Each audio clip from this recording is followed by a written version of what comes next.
नमस्कार मित्रों, आप सभी का फिर से एक बार हार्दिक स्वागत है सत्य धर्म ज्ञान यूट्यूब चैनल पर।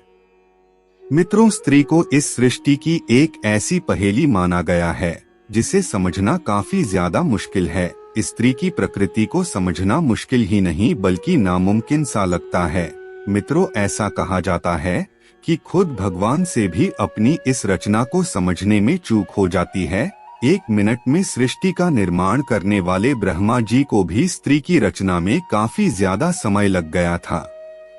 देवदूत स्त्री की रचना में लग रहे समय को लेकर चिंतित हो गए और भगवान से सवाल करने के लिए विवश हो गए।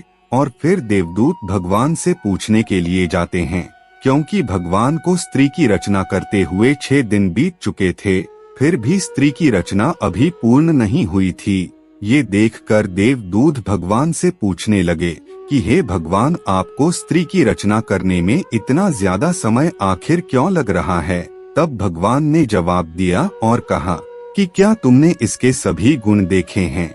ये मेरी वो रचना है जो हर एक सिचुएशन में डटी रहेगी, स्थिति चाहे कैसी भी क्यों ना हो, ये सबको खुश रखने का प्रयास करेगी, अपने परिवार और सभी बच्चों को एक समान प्यार देगी। इसमें बीमार होने के बावजूद भी कई घंटे काम करने की पूर्ण क्षमता होगी। भगवान की यह बातें सुनकर देवदूत हैरान हो गए और ब्रह्मा जी से पूछने लगे कि प्रभु, क्या ये अपने दोनों हाथों से इतना कुछ कर सकती हैं? क्या इनमें इतनी क्षमता है?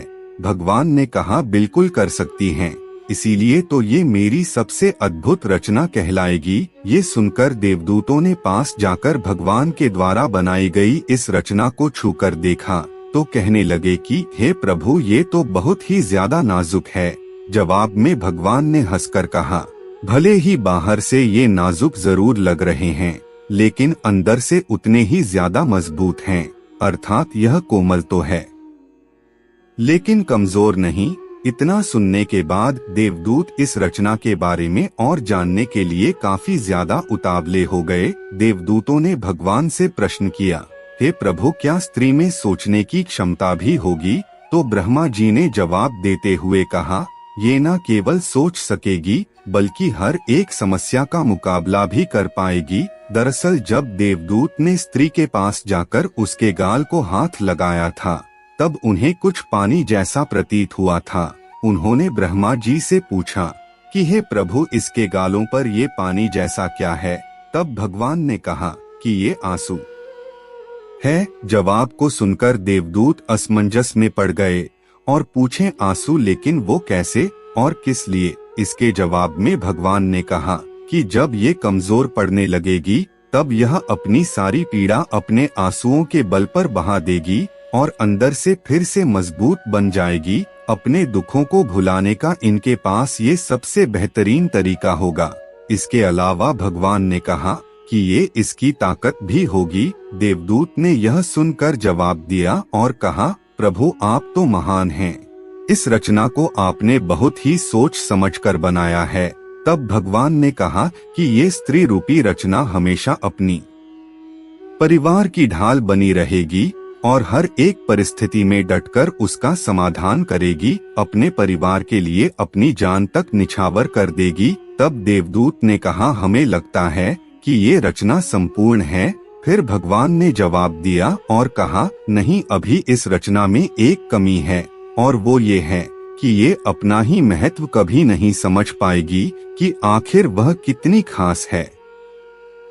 मित्रों, ब्रह्मा जी की इस रचना को सुनने के बाद अब आप भी समझ गए होंगे कि आखिर एक स्त्री में इतना गुण क्यों पाया जाता है। स्त्रियां इतनी मजबूत क्यों होती हैं? स्त्रियां हर एक परिस्थिति में लड़ने का साहस रखती हैं। इसलिए मित्रों, हम अंत में यही कहेंगे कि माँ हो या बहू या पत्नी, उसका हर रूप परिपूर्ण है। इसलिए हर एक इंसान को भगवान द्वारा बनाई गई इस रचना का आदर और सम्मान करना चाहिए। आज के वीडियो में बस इतना ही।